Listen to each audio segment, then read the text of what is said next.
రాష్ట్రంలో అమరావతి విషయంలో రాష్ట్ర ప్రజలందరూ కూడా గందరగోళమైనటువంటి పరిస్థితి ఏర్పడుతుంది. ఇప్పటికే టీడీపీ ప్రభుత్వం అయితే అమరావతి కేంద్రంగా డెవలప్ చేస్తున్నామని చెప్తున్నారు. మరి మరొక పక్క వైసీపీ పార్టీ అధినేత వైఎస్ జగన్మోహన్ రెడ్డి రాబోయే ఎన్నికల్లో వైసీపీ అధికారంలో వస్తే మరి అమరావతిని మార్చి మావిగాన్ని కూడా రాజధానిగా చేస్తామని చెప్పి చెప్పడంతో ఒక గందరగోళమైన పరిస్థితి అయితే ఏర్పడుతుంది. మరి ఇదే విషయంపై సిపిఐ ఏ విధంగా యొక్క స్టాండర్డ్ ఉంది, వారి యొక్క విధానం ఏంది అనే విషయాన్ని మనతో మాట్లాడడానికి సిపిఐ రాష్ట్ర కార్యదర్శి ఈశ్వరయ్య గారు ఉన్నారు. వాడిని తెలుస్తున్నాం. అన్న చెప్పండి, ఇప్పుడు వరకు చూస్తున్నటువంటి పరిస్థితులు అయితే ఆల్రెడీ టీడీపీ అయితే అమరావతిని ప్రకటించడం జరిగింది. వైసీపీ అయితే అధికారంలో వచ్చిన తర్వాత మావిగాన్నే రాజధానిగా చేస్తామని చెప్పి చెప్తున్నారు.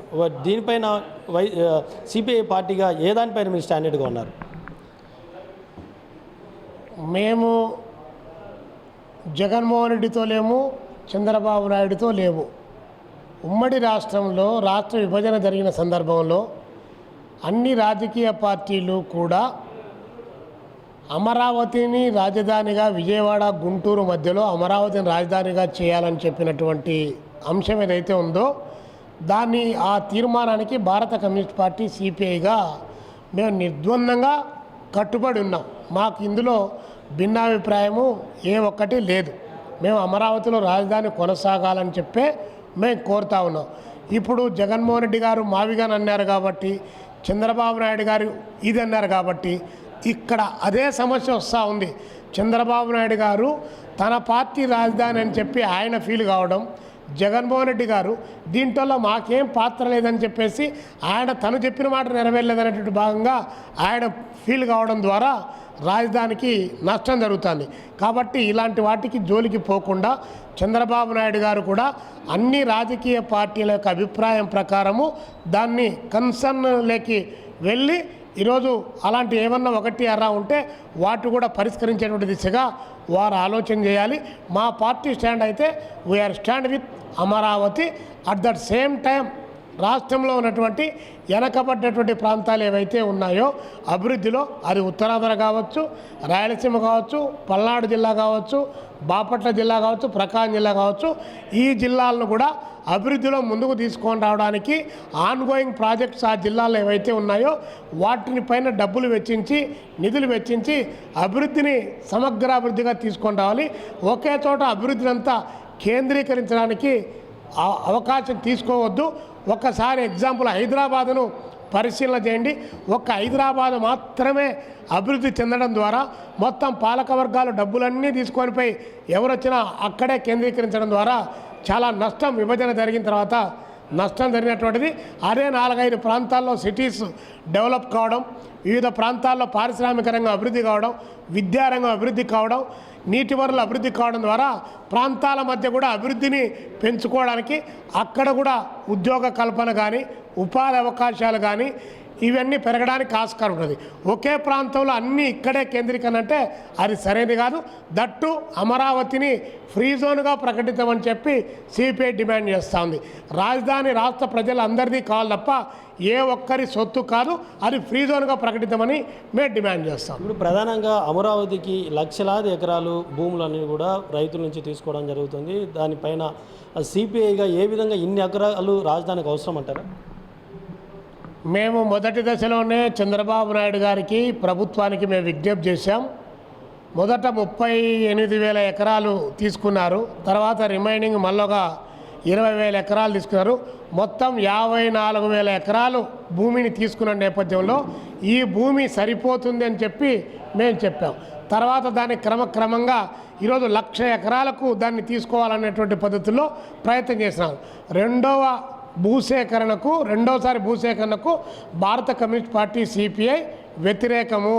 ఎందుకంటే భవిష్యత్ తరాలకు భూమి అనేటువంటిది ఉండాలి తప్ప ఈరోజే 1,00,000 ఎకరాలు, 1,50,000 ఎకరాలు, 2,00,000 ఎకరాలు భూ సమీకరణ చేసి రైతుల దగ్గర నుంచి భూమి తీసుకొని కార్పొరేట్లకు కట్టబెట్టడానికి, రియల్ ఎస్టేట్ వ్యాపారాలకు కట్టబెట్టడానికి ప్రయత్నం చేస్తే రేపొద్దున ప్రజలు ఆహార కొరత ఏర్పడేటువంటి ప్రమాదం కూడా ఉంది. కాబట్టి రెండోసారి భూసేకరణకు మేము వ్యతిరేకం, రెండో దశ భూసేకరణకు దీనికి స్టాండ్ అయి ఉన్నాం.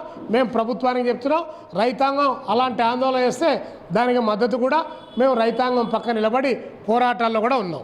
అన్న, ప్రధానంగా రైతులకు ఇప్పటికే వర్షాలు లేక చాలా ఇబ్బందులు అయినటువంటి పరిస్థితి అయితే ఉంది. అదేవిధంగా పండిన పంటలు కూడా సరైనటువంటి గిట్టుబాటు ధర లేక చాలా ఇబ్బందులు పడుతున్నారు. వీటన్నిటి చూస్తున్నప్పటికీ కూడా ప్రభుత్వము ఏ విధంగా చర్యలు తీసుకోలేదు అనేది రైతాంగం. దీనిపైన మీరు వర్షాలు ఇప్పటికే పడలేదు కాబట్టి ఋతుపవనాలు వచ్చినా కూడా దాని టైం వచ్చినా కూడా ఇంతవరకు పడలేదు. దీనికి ఇప్పటి నుంచే ప్రభుత్వం ప్రత్యామ్నాయాన్ని ఆలోచించి ప్రజలను, రైతాంగాన్ని అన్ని రకాల ఆదుకోవడానికి ప్రయత్నం చేయాలి. రెండో వైపు నుంచి రైతాంగానికి చివరికి సాక్షాత్తు ముఖ్యమంత్రి చంద్రబాబు నాయుడు గారే పొగాకు కిలో 200 రూపాయలకు కొనండి అని చెప్పి పిలిపించినా కూడా కొనగలిగిన పరిస్థితి ఈరోజు రాష్ట్రం లేదు. చంద్రబాబు నాయుడు ఇచ్చిన పిలిపినే ఇంప్లిమెంటేషన్ పాటలేదు. అదేవిధంగా మామిడి రైతులు తోతాపురి కానీ బంగినపల్లి మామిడి పళ్ళకు సంబంధించినటువంటి కనీస ధర కూడా లేనటువంటి పరిస్థితి ఈరోజు రాష్ట్రంలో కొనసాగుతుంది. ఒకవైపున ఆక్వా రైతులు సీడు పీడు రెండు లేక ఇబ్బంది పడుతున్నారు. మరోవైపున కరెంటు ఛార్జీలు తగ్గించమని ఒకవైపు డిమాండ్ చేస్తుంటే వాటి ఉచిత విద్యుత్ కింద ఇచ్చేటువంటి పరిస్థితి లేదు. పెట్రోలు డీజిల్ ఛార్జీలు తగ్గించండి, రైతాంగానికి కనీసం ఒక 40 లీటర్లు అయినా ఇవ్వండి అని చెప్పేసి ఒకవైపున కోరుతా అంటే అది కూడా లేదు. కాబట్టి రైతాంగం ఒకవైపున పంటలు పండక, ఇంకోవైపున పండిన పంటల గిట్టుబాటు ధర లేక, ఇంకోటి చేతికొచ్చిన పంట అమ్ముకోవడానికి అవకాశం లేక అన్ని రకాల రైతాంగం దగా పడుతూ ఉంది. దీన్ని ఆదుకోవడంలో రాష్ట్ర ప్రభుత్వం వైఫల్యం చెంది ఈరోజు కేంద్ర ప్రభుత్వానికి లేఖలు రాసేటువంటి కార్యక్రమంలో శ్రీకారం చుట్టింది. మీరు ఉత్తరాలు రాసి మేము ఉత్తరాలు రాస్తే దానివల్ల ప్రయోజనం లేదు. మీరు అధికారంలో ఉన్నారు, కేంద్ర ప్రభుత్వంతో మాట్లాడతారా, రాష్ట్ర ప్రభుత్వంగా మీరే ఆలోచిస్తారా? ముందు రైతాంగాన్ని, దేశానికి కూడుబెట్టేటువంటి రైతును ఆదుకోవాల్సినటువంటి బాధ్యత ఈ ప్రభుత్వం పైన ఉంది. ఇప్పటికే డీజిల్, పెట్రోల్, గ్యాసుల పైన చాలా సార్లు కూడా ఇప్పటికే అధికంగా రేట్లు పెంచడం జరిగింది. దీనిపైన సిపిఐ ఏ విధంగా పోరాటం చేయబోతుంది? మేము ఆల్రెడీ రాష్ట్ర ప్రభుత్వానికి విజ్ఞప్తి చేశాం. దేశంలో ఎక్కడా లేనటువంటి పద్ధతిలో పెట్రోలు, డీజిల్ ఛార్జీలు ఇక్కడే పెరిగాయి. అందులో ఇక్కడ ఉన్నటువంటి వ్యాట్ ట్యాక్స్ కూడా చాలా పెద్ద ఎత్తున ఉంది. ఈ వ్యాట్ ట్యాక్స్లు, రాష్ట్ర ప్రభుత్వం యొక్క వ్యాట్ ట్యాక్స్లను తగ్గిస్తే పెట్రోలు, డీజిల్ 60 రూపాయలు, 70 రూపాయలకి ఇవ్వడానికి ఆస్కారం ఉంటుంది. గతంలో చంద్రబాబు నాయుడు గారు, లోకేష్ బాబు గారు కూడా భవిష్యత్తులో వాళ్ళ చేతిలో లేకపోయినా కూడా మేము పెంచము అని చెప్పేసి ప్రకటించారు.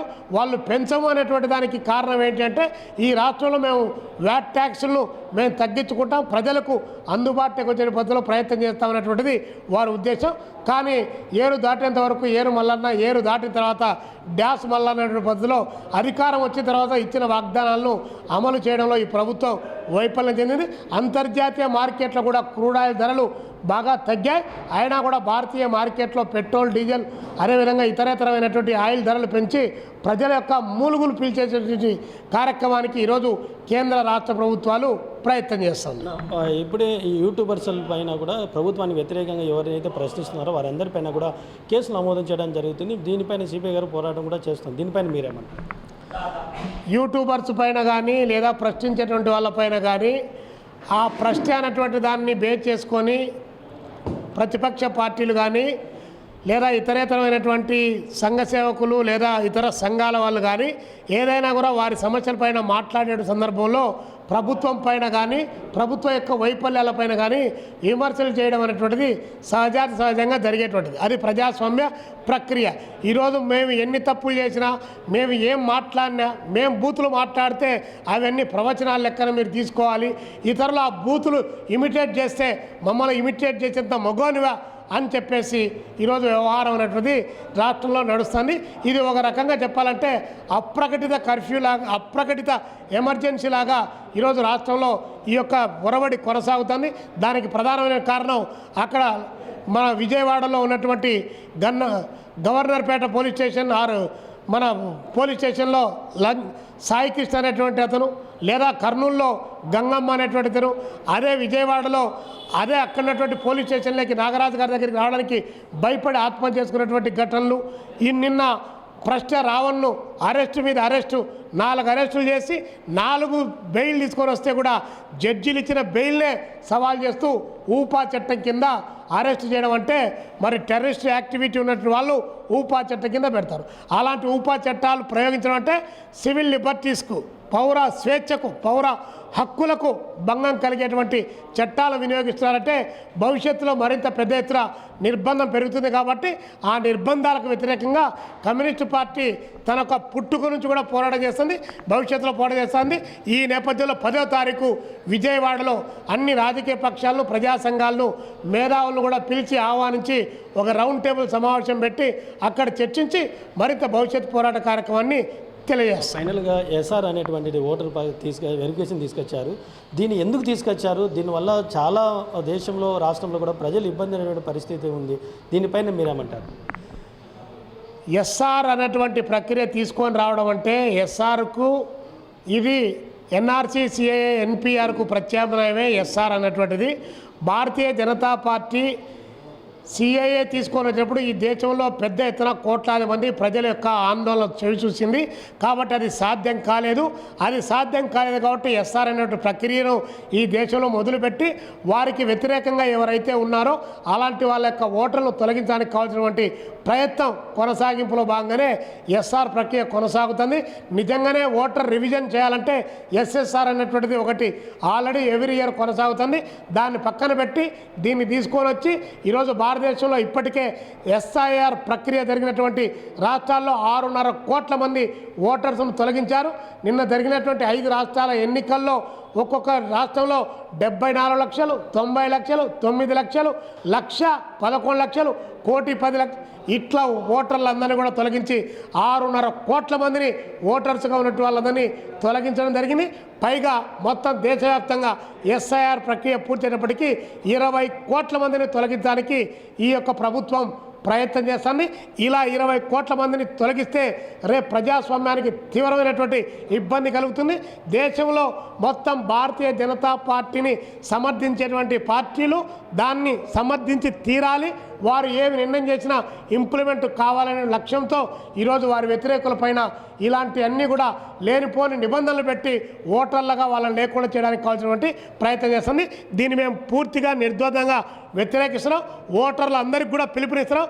1కి 4 సార్లు మీ ఓటు ఉందా లేదా అని చెప్పి ఫైట్ చేయండి, ఓటు కావాలని చెప్పి డిమాండ్ చేయండి అని చెప్పేసి ఓటు ఉంటేనే ప్రశ్నించుకోవడం, ఇక్కడ పట్టించుకోవడం కష్టమవుతూ ఉంటే ఓటర్గా కూడా లేకపోతే రేపు పొద్దున దేశంలో మరింత దారుణమైనటువంటి పరిస్థితులు, భయంకరమైన పరిస్థితులు తీసుకురావడానికి భారతీయ జనతా పార్టీ ప్రయత్నం చేస్తూ ఉంటే ఈ రాష్ట్రంలో చంద్రబాబు నాయుడు గారు, పవన్ కళ్యాణ్ గారు దానికి బాకాలుతూ ఓటర్లను తొలగించేటువంటి కార్యక్రమానికి శ్రీకారం చుట్టారు.